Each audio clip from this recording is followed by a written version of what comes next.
आज से लगभग 30-32 वर्ष पूर्व मेरे घर में टेलीविजन की सुविधा नहीं थी और अमूमन उस समय बहुत लोगों के घरों में ये सुविधा नहीं थी।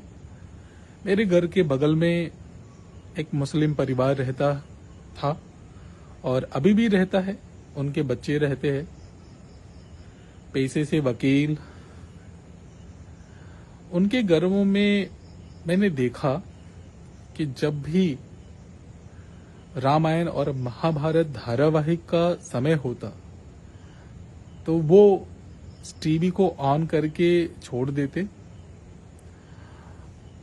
और मेरे मोहल्ले के, मेरे दलित समाज से आने वाले लोग, अन्य जाति के लोग, वो सभी उनके घरों में जाकर फर्श पर बैठकर रामायण और महाभारत जैसे धार्मिक से धारावाहिक का आनंद लेते।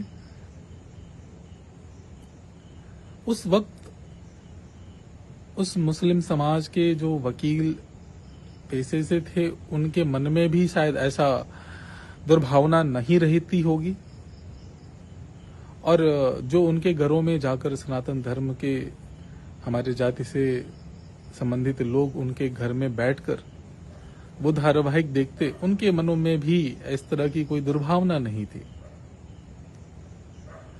तो मेरा पहला अनुभव ये था कि एक मुस्लिम परिवार में जाकर उनके घर में बैठकर रामायण और महाभारत का धारावाहिक देखना। मेरे जीवन का एक दूसरा अनुभव था कि मेरे घर के बगल में ही एक मदरसा है जहां पर मुस्लिम बच्चे अपनी शिक्षा दीक्षा लेते हैं। उनके साथ भी मुझे क्रिकेट और फुटबॉल खेलने का भी अनुभव रहा है। साथ में थोड़ा बहुत उर्दू भी पढ़ने का अनुभव रहा। चूंकि घर के बगल में था तो आना जाना भी होता मदरसे में। वहां के जो मुफ्ती, मौलाना और जो मौलवी थे वो जानने वाले थे। उन्होंने मेरे से अनुरोध किया कि आप यदि हमारे बच्चों को अंग्रेजी, गणित और हिंदी बता देंगे तो बड़ा अच्छा रहता। हमारे बच्चों को सिर्फ उर्दू आती है। ये बात मुझे अच्छा लगा और मैंने उन मदरसे के बच्चों को अंग्रेजी, गणित और हिंदी की जानकारी दी और वहां से मुझे उर्दू की भी जानकारी हुई।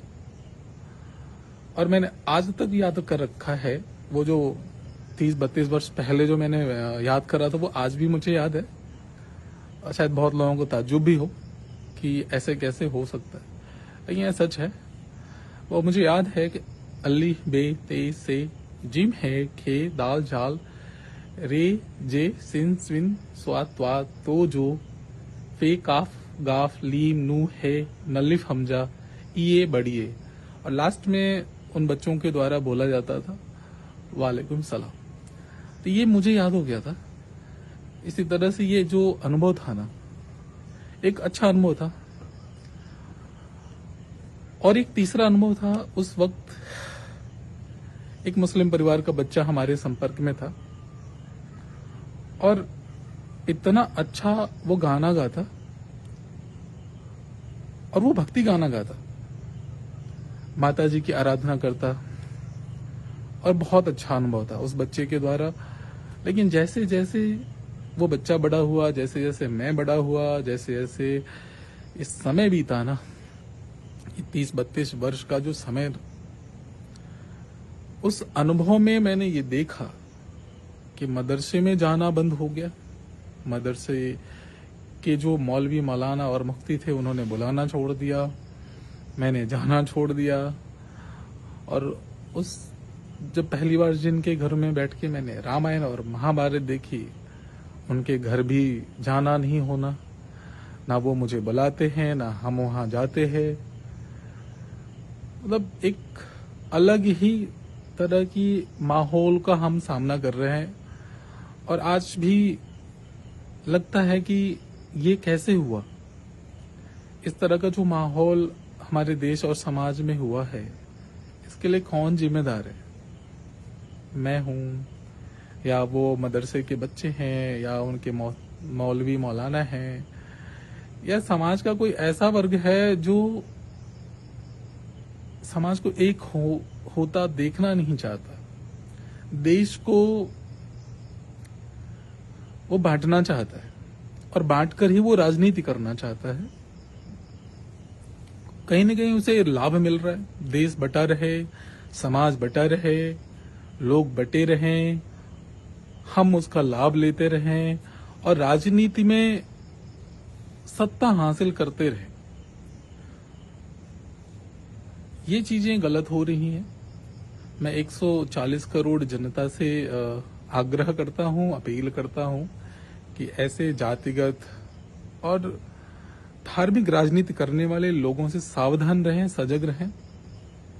देश और देश का संविधान और इस देश के अंदर सभी धर्मों का हो सम्मान, सभी जातियों को मिले अधिकार, कोई भूखा ना सोए,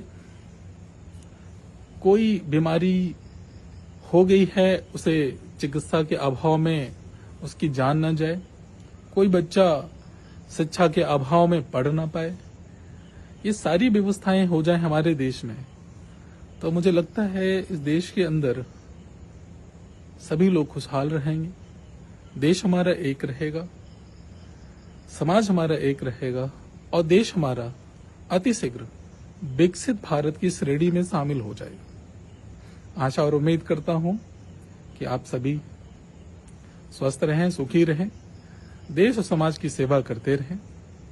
भारत माता की जय, भारत माता की जय।